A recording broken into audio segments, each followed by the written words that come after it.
If you're trying to expand your total available market, you're essentially rebranding yourself. Oh, great. We're going to speed up how fast people can create mediocre writing. As these tools automate content creation, they are also automating the consumption of the content. Wait, what? How could Harvard Business School have been dismissing product-driven innovation? From Orion X, this is the Marketing Podcast. Marketing has transformed in significant ways. More technology, more data, more social, more blending of arts and sciences, more integrated with every other function, and ultimately more critical to the organization. Join Shaheen Khan and Doug Garnett as they discuss news and happenings in the world of marketing, from the boardroom to customer programs.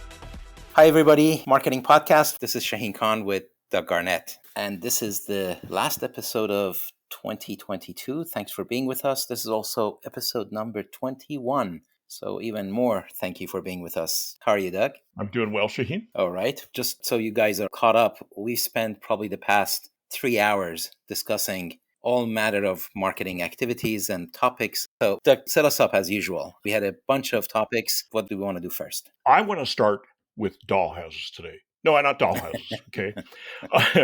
Yesterday, they released, or the day before, they released a trailer for the movie that's coming out, which is the Barbie-movie. And stars Margot Robbie and one of the Ryans, Ryan Gosling.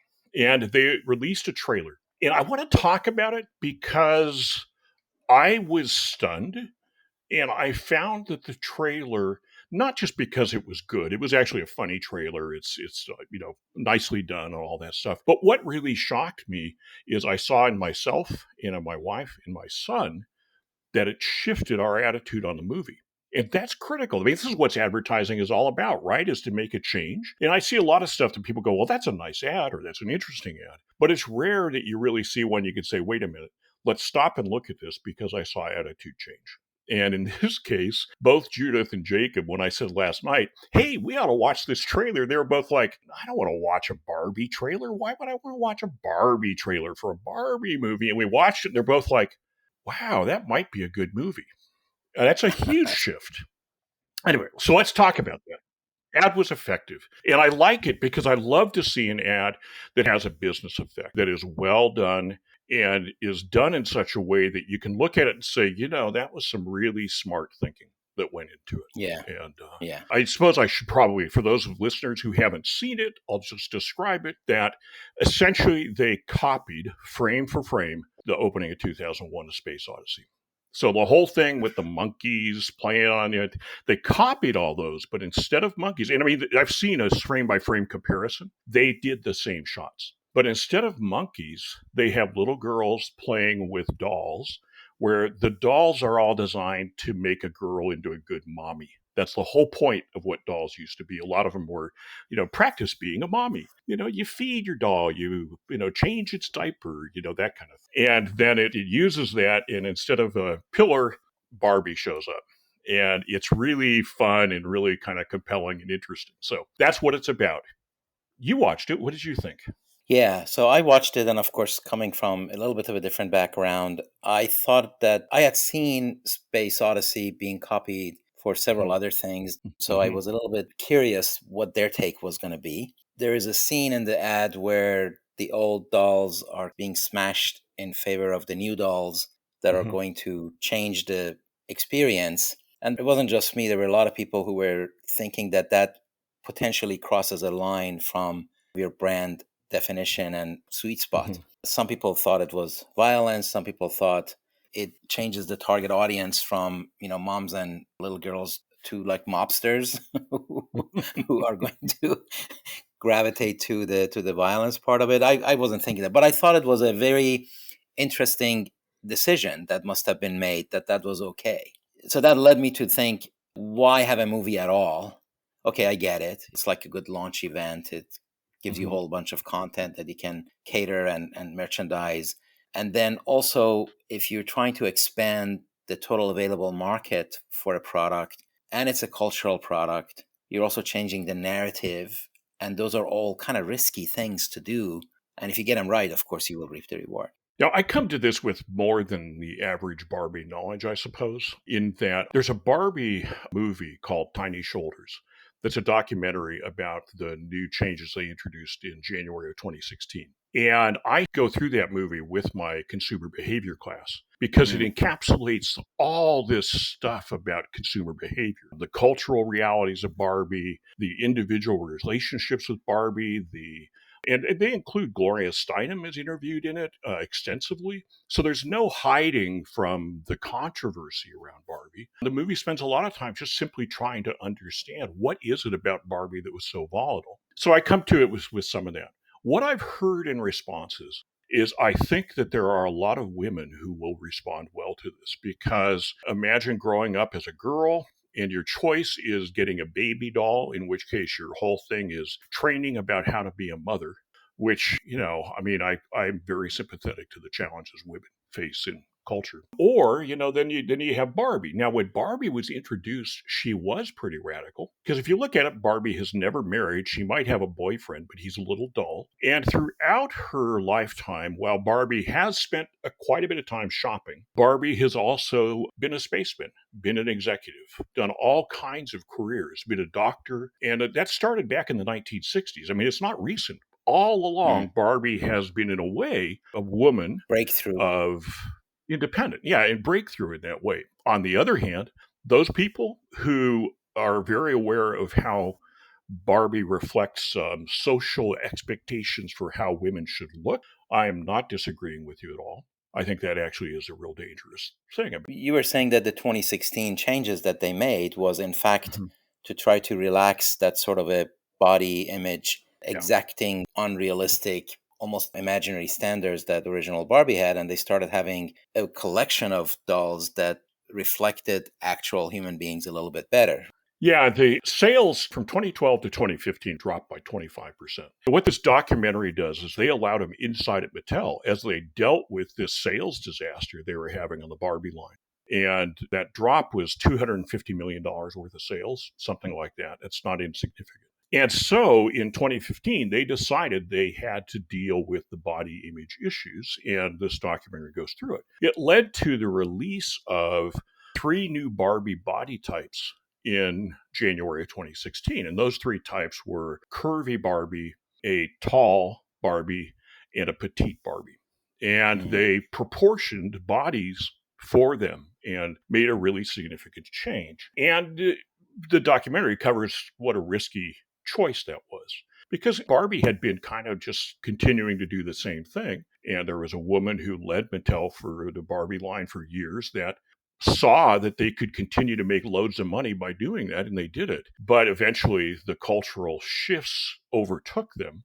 And so in 2016, they did this high risk cultural makeover of the line. And it turned out it worked. So that by 2021, their annual revenue on the Barbie line is above the 2012. It really worked for them. So it's interesting. And in watching this, of course, I'm now imbued in all this Barbie history. And what I see is this trailer encapsulates an incredible amount of cultural, emotional connection, especially for women. I looked at the trailer at first as its job is, it's a Barbie movie coming up. Would you think about going to a Barbie movie? If I said, hey, Shaheen, you want to go to the Barbie movie? Your response might be, not really. And for me, it opened me up to, okay, Hmm. I'll have to look at this movie. It might be good. And that's a huge shift. Do we know if this is coming with new product additions, enhancements, or is this the same product set? Because one of the things we were also discussing in pre-show was what is the role of the product? What do you do with the product, right? Right. Over the years, Right. you were play, you do dress up, you go, Hmm. nurse and mother, and like you were saying, and then maybe you also anticipate that as the Barbie grows, she can go be anything she wants to be, and that's like Hmm. a liberating, expansive thought process there. But there's also the whole digital thing that's happening. So is it the Right. case that maybe Barbie now needs to not only do all of the above, but also be a prop in a video clip or in your Instagram stream? And that's a different use case for the product. And maybe you need that. Is that what's going on? Well, I think that there could be some of that. I doubt if that's the primary driver. I think the driver here is that toys and movies have gone together for 60 years. I mean, they started in the 1960s where G.I. Joe, you get a movie out, toy sales go through the roof. Star Wars, one of the big problems with the initial Star Wars was they didn't do toys right away. In Star Trek, they had real toy problems with it and lost some revenue. Anybody who's interested can go to Netflix and watch the Toys That Made Us series. It's a really interesting series looking at the business of each toy, and they go through each show deals with a different toy, Lego and all these things. But through all of them, there's a thread, which is movies and popular entertainment are really good for building toy sales. So I think it just is a continuation of that. I think it's also fortunate for Mattel, or Mattel's jumping on it, because they really do need to continue to stay ahead of the cultural realities that had been affecting Barbie. So they really need to get ahead of it. And this could also be an entree into the movie franchise because, hey, we have a character just like Marvel, and let's go turn that into another revenue stream. Well, and they did the Barbies in Toy Story were just hilarious. They did a really good job of working Barbie and eventually Ken into Toy Story. And really nice, very culturally sensitive. And, those were quite fun. So, yeah, I think that they've Yeah. got I think it's a good move for them to do that. But mostly, again, back to what I really love about it is here's somebody who paid attention to what's going on with their customers, what's going on with their business, what kind of shifts do they need to make, where do they need to take the company. And so, even though creatively I think it's quite fun, the trailer, it's much more important to me that it's smart business. And I think this is a Yeah. very Yeah. smart business trailer. So, one notable thing in my head as we were discussing this was really the idea that if you're trying to expand your total available market, you necessarily change the narrative. And that change of narrative, in some ways, is a change of identity. Mhm. And you're essentially rebranding yourself, whether or not you see it that way. And it could Mhm. be a major way, it could be a minor way, but that was an interesting Mhm. attribute of this. Well, and I think actually, as you talk about that, if you look at Barbie as this shift from the dolls that girls use to play mommy to the dolls that girls use to envision what it would be like to be a grown up, that actually isn't new, but it's a part of the brand they haven't been able to get across terribly well. Starting in the 70s with all the criticism, valid criticism, don't get me wrong, with all the valid criticism of Barbie, the noise level was so high you would never break through that. So with a movie, they have the opportunity to take that on. And from what it looks like, the plot may very well follow that. And deal with Barbie as a way for girls to envision being fully actualized adults. And Right. so I mean, as I looked at it, this rejection of the mommy oriented dolls is going to have a really strong impact with women. And also, then, I think there's probably a lot of women who grew up playing with Barbies who are a little shy about it. And in that documentary, they'll talk about it. Like, oh, God, I love my Barbies. I really played with my Barbies all the time. But I don't ever tell anybody that because it seems embarrassing to do that. And I think there's a potential that part of what the trailer does is it makes it okay to say, yeah, I had Barbies, which, by the way, I didn't. But I didn't have G.I. Joe but either. also So. it's not an uncrowded market segment. There are Yeah. other Mhm. players. American Girl got introduced Mhm. in 1986 and has done extremely well. I was going to say you have Bratz as well, which is a little edgier, kind of a more hip doll than Barbie ever was. And Well, we had Cabbage yeah. Patch, we had, on and on Mhm. and on.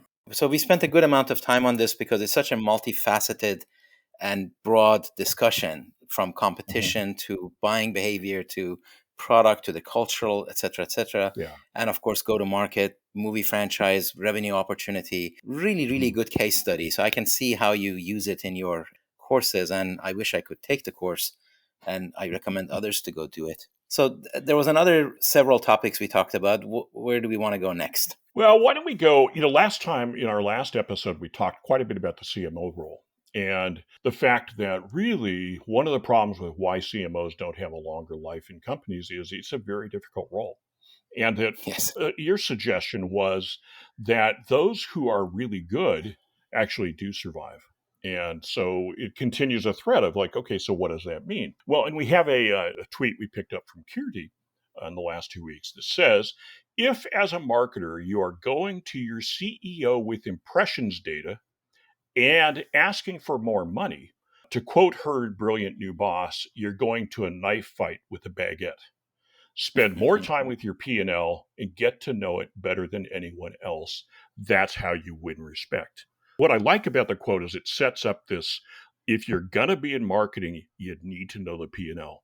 You've got to be thinking at least about how what you do connects on the bottom line. If you aren't thinking about that, it's going to be hard to get respect outside of the marketing Yeah. department. So I had two branches of conclusions from that. One of them Mm-hmm, was, like you just said, and like we talked last time, you better know the business. You better mm-hmm, know where the revenue is coming from, what the buying behavior is, where your product comes from, as much about how the business operates as you possibly can. And it doesn't matter whether you're CMO or you're somewhere in the marketing organization.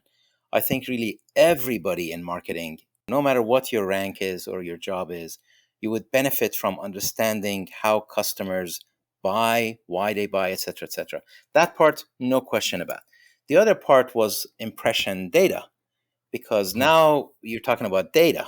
And now, as we talked in other episodes, data is a proxy to other data, which is a proxy to other data. So there's a data supply chain that ultimately leads to the parameter that you really are trying to optimize, whether it's mm-hmm. revenue or margin or market share or whatnot, right? And the thing is that you want to influence those and you want to measure those. And in order to influence them, you need to go upstream for other data that is proxy to it, and all the way until you get to impressions. So impression by itself is not useless data. It's just not data that is related to how the business is conducted. In a sense, what I'd say is impressions are a fair distance away from it turning into profit at some point, whether that's 3 or 4 years down the road or whether Yes. that's this year. It's a fair distance separated. And I think that her observation is that if all you're doing is throwing around impression numbers, this is how I'm interpreting it. So I've been in meetings where impressions are thrown around as like, well, we got 100 million impressions. In a company that's thinking, the company says, that's great, but why do I care? And then you talk it Yes. through.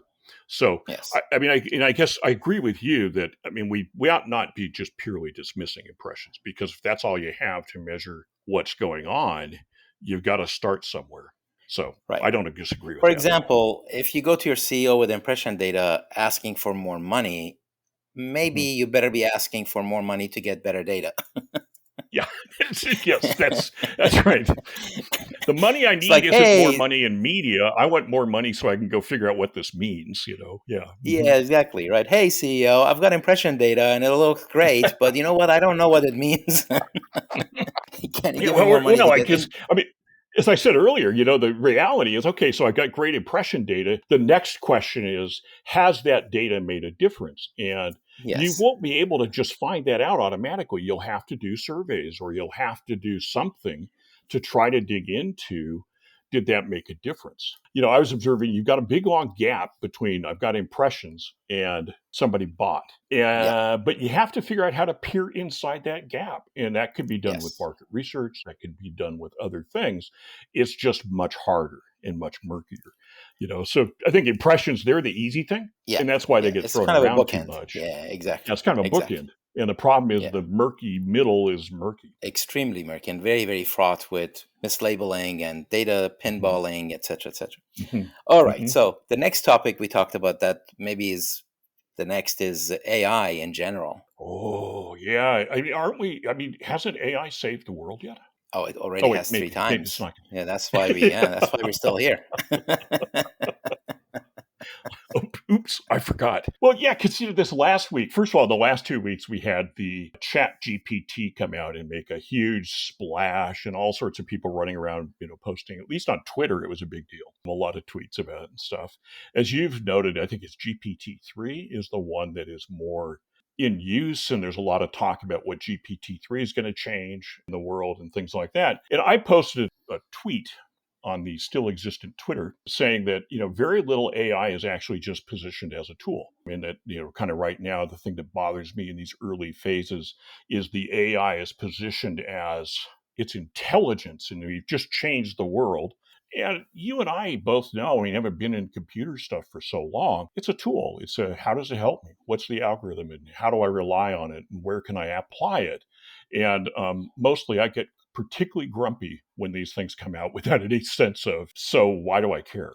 Right, So right, right. the ChatGPT set me off completely on that. Not always fairly, but completely. So, Yeah, no, I think in agreement with you, they are tools that are of increasing sophistication. mhm, So, and as the tools get more and more and more sophisticated, and I think ChatGPT was interesting and got that reaction mhm, is because it exceeded people's expectations. People didn't think it was going to do as well as it actually did. Now, if when started playing with it after 3 or 4 or 5 exchanges, patterns started emerging. They sounded boring to me after a while. They sounded like an employee who's cutting and pasting things rather than really understanding what it is they're submitting. And that, of course, is exactly what the case is. However, it was doing a lot better than before. Some people started thinking that, this is actually going to be competition for Google because instead of Googling my way into some kind of a narrative, I can just ask it to go do the search and give me a report. And it's doing a decent job of that first step. I know that within the marketing ranks, we can and are using it as the first or second draft of a blog. You may or may not want to submit that depending on how cynical you are about who is or isn't reading your blog. And there are, in fact, those who do blogs for their audience is the search engine, not actual human beings. And for that may be fine, but that's kind of where it ends, right? well, and I think that, I mean, that's fair. I mean, I know that as I read the early stuff I read, it struck me as student work. In other words, and I don't mean bad for students, but I challenge my students with, okay, this is great, but what does it mean? What does it mean? Think deeper, look for connections and this kind of stuff. And it felt like Right. kind of first draft student work, which is it had done all the research and assembled it all, but there's no insight in it. And there certainly wasn't much that was anything of a surprise. And for those people who are going to be using it to start blogs, if you want your blog persuasive, you need to surprise people somehow. You need to have something in there that people go, God, I never thought of that. Or I never put two and two together that way or that. So that was my first response to it. So there's a way in which, the cynical me would say, oh, great, we're going to speed up how fast people can create mediocre writing. And I think it's possible that that's one of the outputs we'll see. On the other hand, I do have to sit back and go, but how the hell does it do this? Because it's kind of miraculous that it has done as well as the stuff I've read. So the other consideration to me was as these tools automate content creation, whether it's text or images or even movie clips at some point, they are also automating the consumption of the content because you really could ask ChatGPT to go summarize this text, right? So you could sort of theoretically think that if the text is junk, it's going to get summarized to nothing.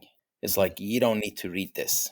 And if the text is so pithy and information theoretically pristine, it's not going to be summarizable. It's going to come back and say, the summary is exactly what you gave me. So, like, go read the whole thing.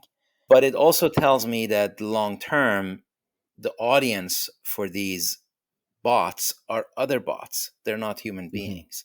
And that human beings are going to be standing around the pool of digital bots swimming together and interacting with each other. And we're not going to have more than a toe in. And that toe is going to be judiciously decided so that we don't waste our time reading stuff we don't need to read. I thought you brought up a really interesting connection with Alexa because there was also Alexa news in the last couple of weeks since we had our last podcast, which is a big story came out from, it sounds like from insiders and leaks at Amazon, that Amazon Alexa project has just been leaking losses at huge numbers. So I think they're talking it might lose $10 billion this year. Those are the headlines. Well, okay, so then you look at it, and I struggle a bit because I think Alexa does a really good job at what it does, but I haven't really seen a whole lot of value from it or Siri or any of these, voice assistants. But as you noted, maybe it's a good way to compare to some of these new AI tools that are coming out. Because here we are with Alexa 10 years after it was invented, and essentially they're still trying to find a way to monetize it. And they haven't found that yet. I do think it's a great case study for all manner of AI. And we are seeing it also in driverless cars that as much as they're making progress, they're still not quite productized. People still get hurt if you're not careful. So it's a more difficult thing than it comes across. And as you go towards full autonomy, it becomes significantly more difficult to do. Hmm. So Alexa is a really good case study in what happens to AI. It's cool in the beginning. It does stuff that is just really novel and everybody wants to touch it and see how it works. But then as the luster wears off and you get settled into the real business, the actual use case that people are willing to pay for that actually work become a very complicated situation. So voice interaction is a long-term thing. And for Apple and Google and Amazon to work on it makes sense. But whereas your interaction with your phone can be a little bit more easier to understand, your interaction with all manner of things, whether it's your washing machine or your speaker or your headphone, is a little bit more difficult to understand and make sure that it's a real need that people are willing to pay for. So I think it's a longer term process. I mean, that the report that came out that I found from Ars Technica talks about how they had a business model internally that wanted to make their money off of Alexa when people used the devices, not when they bought the devices. So they were looking for some way to monetize a usage. What I know of that process was they were hoping to get phone orders through Alexa. I remember that early Mm. on, and I have my writing at Retail Wire and other places always said, what? I mean, how can I order that I want exactly a Dyson V11 vac, but which accessories does it have, and this kind of stuff? There's also the old joke that when Bezos bought Whole Foods, it was accidental, that he'd actually turned to his Alexa and said, Alexa, get me a loaf of bread at Whole Foods. And Alexa said, buying Whole Foods. And Bezos said, So, Actually, you're pointing out another problem with these AI tools, and actually, really any technology tool, is that it needs to function well for the use cases that it wants. And, we observe that even with our phone interactions. The text is misspelled, the autocorrect kind of does the wrong thing. And we're not quite there yet where it works extremely reliably for complicated exchanges. But I could see that if your PC is voice activated, and you're cooking dinner or washing dishes and you're interacting with your PC and there's noise in the background. So now your interaction with the PC is like with another person. Hey, Doug, I'm looking to buy, detergent. What do you recommend? What do you guys use? And then I mhm, know that it's coming from a considered opinion, not just summarizing mhm. search results. You say, that's my experience. If you can have that kind of a rich exchange that is reliable, that understand what, yeah, maybe it can work. I thought one of the interesting thoughts that came to my mind while we were talking about this is that right now, Siri and Alexa and these things are essentially command driven systems. So that That's if you right. want to, like my wife turns to Siri on all the time, say, Siri, set timer 20 minutes. And then she has a 20-minute timer set. That's truly like the old days of typing commands into a command interface. That's right. So it's really very much like that. The idea of it natural language processing, we aren't there yet. And I don't know how long that'll be. But before we get too far, I want to come back to something you observed that I think is really critical here, which is none of this discussion has talked about when Alexa first came out. It was really targeted as support for Internet of Things. And Yes. yet that has fallen away. And maybe that's the real problem for Alexa. Yes. I think that Internet of Things was always a good vision and it is going to happen. And I think it is starting Mhm. to happen, but it was not going to happen in 2018. There were just way too many problems that needed to be solved, from cybersecurity to the interactions between your phone and the device and the cloud, and Mhm. the user interface and the ease of use, and actually the use cases. What am I going to use it? Is it really helpful to me? So all of those have been maturing. The platforms are coming, the software is coming, the security is getting done. So I think it is poised for finally. So it's going through the so-called hype cycle. So there was the plateau of no, it was the peak of inflated expectations. Right. Well, yeah, that's right. They have peak of inflated expectations and the like. And I think the other thing I think about Internet of Things is if I look through it and say, where does it really work for consumer goods? Is the Fitbit. And then there's a few other things, but Fitbit works great. Okay, so that's what was part of what got everybody excited was that. Well, that's a use case that rocks. But where are the other use cases? So people have come out with stuff that, tracks your sleep patterns. I think the value you get for doing that is too small. I just don't think there's enough value there. And so those things haven't really stuck with it, besides it being privacy invasive like crazy. And I think it has been a struggle. The use case has been a struggle for them, as well as the use cases limited by how the technology has been limited. Just to connect back, though, I think that this question about Alexa, the investment in Alexa, if they were making that investment based on the idea that IoT would be the thing bringing in this ongoing revenue, yeah, they're in a world of hurt. Yeah, and maybe eventually they'll do, like, again, voice interaction is a thing and it is going to mature, but it all needs to work. All right. So there was a quote in Harvard Business Review that maybe we should end the episode with. All right, here we are. And this is 10 years old now. It's from February of 2012. And it came out of Time magazine, and it said Harvard Business School is shifting its curriculum to focus more on Apple-like product-driven innovation and less on financial engineering. And I read that quote, and I'm like, wait, what? How could Harvard Business School have been dismissing product-driven innovation? I mean, it goes back. Deming observed there is no future for a company unless there's demand for its products in the future. That's the core of a healthy company. I don't know. What are your thoughts? I mean, I had an immediate oh my God, we just went kind of ballistic because, in fact, financial engineering is a problem. And there's research between you and me. There's research out there showing that MBA CEOs tend to fall back much quicker on short-term financial engineering than CEOs from other experience. Interesting. Yeah. Interesting. Yeah. Well, I thought this was a recent quote. So my initial reaction was, well, it's about time. But given that it's from 2012, did they do it? Did they actually make that change? And are we seeing results? I haven't been able to really track it. I haven't been able to figure out exactly what's gone on. Maybe someone of our listeners is more in touch with Harvard Business School and could fill us in. Yeah, let us know. Now, my general view is that financial engineering is a valid area. We do need it. It does enable things, but it cannot be done to the exclusion of actual engineering, actual product-oriented things.